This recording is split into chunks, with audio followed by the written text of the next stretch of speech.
Assalamualaikum warahmatullahi wabarakatuh. Selamat sore semuanya. Kami dari kelompok 2 yang akan mempresentasikan hasil makalah kami.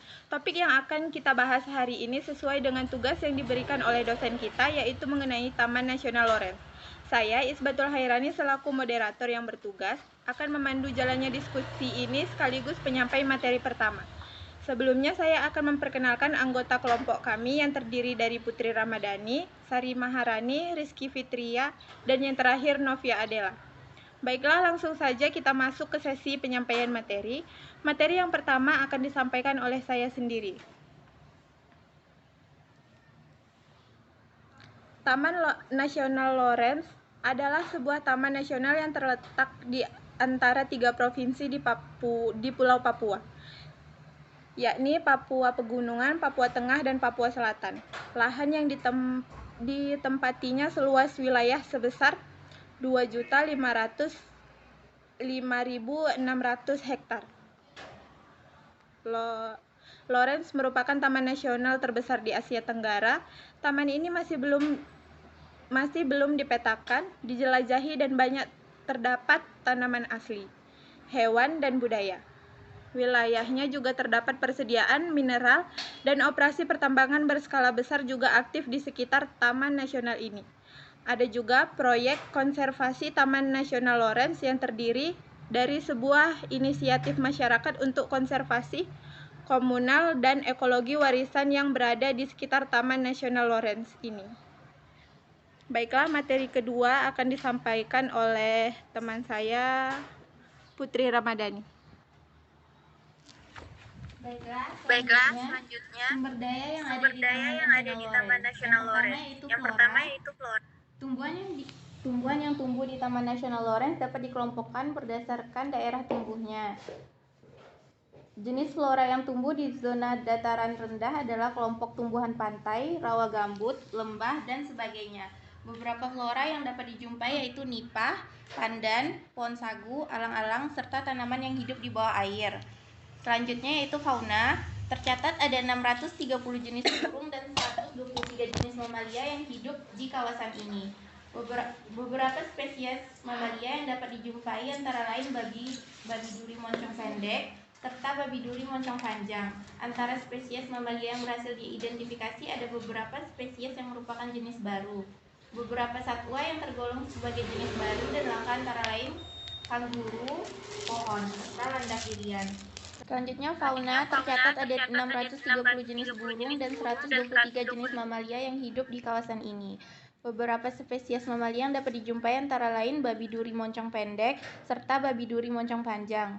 Antara spesies mamalia yang berhasil diidentifikasi ada beberapa spesies yang merupakan jenis baru. Beberapa satwa yang tergolong sebagai jenis baru dan langka antara lain kanguru pohon serta landak irian. Selanjutnya vegetasi. Sebanyak 34 tipe vegetasi diantaranya hutan rawa, hutan tepi sungai, hutan sagu, hutan gambut, pantai pasir karang, hutan hujan lahan datar, hutan hujan pada bukit, hutan keranggas, hutan pegunungan, padang rumput, dan lumut kerak. Selanjutnya SDA pertambangan. Sebagai kawasan tundra maka Taman Nasional Lorentz ini mirip kawasan tundra di wilayah Grasberg yang menyimpan kandungan aneka mineral yang berpotensi untuk ditambang, yakni berupa emas dan juga tambangan serta antara lain sebagainya. Besar potensi tambang emas bahkan sebagai 900 ton cadangan, itu artinya lebih besar dari cadangan emas yang kini dimiliki Indonesia. Baiklah, materi selanjutnya akan dibawakan oleh rekan kami yaitu Sari Maharani. Baiklah, saya akan membacakan poin selanjutnya, jenis sumber daya yang ada di Taman Nasional Lorentz. Yang pertama, sumber daya alam hayati. Sumber daya alam hayati adalah segala kekayaan yang dihasilkan oleh makhluk hidup dan dapat dimanfaatkan untuk mendukung keberlangsungan hidup manusia. Sumber daya alam hayati menjadi sumber daya alam yang dapat diperbaharui dan perlu untuk terus dilestarikan sehingga tidak akan habis jika dimanfaatkan. Yang kedua, ada poin B, sumber daya alam materi. Sumber daya alam materi merupakan benda mati dan dapat dan didapati diperoleh secara langsung dari alam maupun melalui proses penambangan dan pengolahan dan yang bermanfaat bagi kelangsungan hidup manusia. Adapun yang poin ketiga, sumber daya alam yang dapat dipulihkan. Sumber daya alam yang dapat dipulihkan adalah sumber daya alam yang keberadaannya selalu tersedia di alam, dapat dihasilkan kembali atau bisa didaur ulang. Alam membentuk kembali sumber daya alam yang dapat diperbaharui dalam siklus yang relatif cepat. Namun bukan berarti manusia boleh mengeksploitasi tanpa mempersiapkan keberlanjutannya. Sumber daya alam yang dapat dipulihkan terbagi dua. Yang pertama, sumber daya alam hayati. Sumber daya alam hayati berasal dari makhluk hidup seperti hewan dan tumbuhan. Yang kedua, sumber daya alam dan hayati. Sumber daya alam dan hayati berasal dari bukan makhluk hidup. Contoh sumber daya alam yang dapat dipulihkan adalah air, tanah, udara, hewan dan tumbuhan. Contoh sumber daya air adalah air laut, sungai, air danau. Kemudian contoh sumber daya tumbuhan adalah hasil hutan, perkebunan dan pertanian. Sebagai informasi, hewan di Indonesia dikelompokkan sebagai hewan liar dan piaraan. Hewan liar adalah hewan liar ada di alam bebas dan mampu mencari makanan mereka sendiri, sedangkan hewan piaraan sengaja dipelihara sebagai hobi atau dipertanakan. Kemudian hutan terdiri dari beberapa jenis seperti hutan lindung, hutan produksi, hutan wisata, dan suaka alam. Masing-masing memiliki manfaat sendiri. Demikian juga sumber daya air, laut, sungai, dan danau. Ketiganya bisa dimanfaatkan untuk kepentingan pembangkit listrik tenaga air, tempat rekreasi, maupun sarana transportasi. Baiklah, materi selanjutnya akan disampaikan oleh rekan kami, yaitu Rizka Fitria. Baiklah, saya akan melanjutkan materi selanjutnya, yaitu bentuk pengelolaan sumber daya yang ada di Taman Nasional Lorentz. Sistem pengelolaan kawasan Taman Nasional Lorentz adalah zonasi.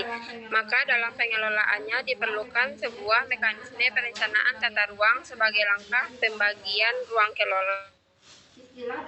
Istilah zonasi banyak digunakan dalam sistem penataan ruang, seperti ketentuan pada Undang-Undang Nomor 26 Tahun 2007 tentang penataan ruang.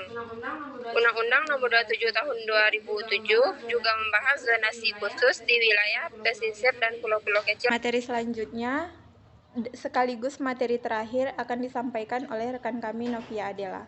Prinsip dan usaha yang dilakukan untuk melestarikan Taman Nasional Lorentz. Mengutip dari situs papua.go.id, mengatakan wilayah yang terdapat persediaan mineral dan operasi pertambangan berskala besar merupakan sebuah properti atau aset yang harus dijaga, dilindungi, serta diatur pola pemanfaatannya secara arif dan bijaksana. Hal demikian bertujuan untuk kelangsungan pembangunan dalam rangka peningkatan kesejahteraan masyarakat Indonesia, khususnya bagi warga di Provinsi Papua. Kawasan konservasi dengan kekayaan sumber daya alam ini terancam mengalami gangguan ekosistem. Oleh karenanya, dalam kebijakan tata ruang Provinsi Papua, kawasan ini pun ditetapkan sebagai kawasan lindung sebagaimana tertuang dalam peraturan daerah atau yang biasa disebut Perda Provinsi Papua Nomor 23 Tahun 2013 tentang Rencana Tata Ruang Wilayah Provinsi Papua. Mengingat rujukan sistem pengelolaan kawasan Taman Nasional Lorentz adalah zonasi, maka dalam pengelolaannya diperlukan sebuah mekanisme perencanaan tata ruang sebagai langkah pembagian ruang kelola. Sejalan dengan dinamika perkembangan pembangunan dan kondisi real di lapangan dan hasil evaluasi zona pengelolaan Taman Nasional Lorentz yang ada saat ini, maka diperlukan perbaikan melalui usulan revisi zona pengelolaannya. Revisi dimaksud untuk menyederhanakan dengan mengakomodir kondisi real dan perkembangan ke depan, agar lebih mudah dalam mengaplikasikan program di lapangan. Baiklah, sekian presentasi dari kelompok 2. Kurang dan lebih kami ucapkan terima kasih. Dan kami akhiri. Wassalamualaikum warahmatullahi wabarakatuh. Assalamualaikum.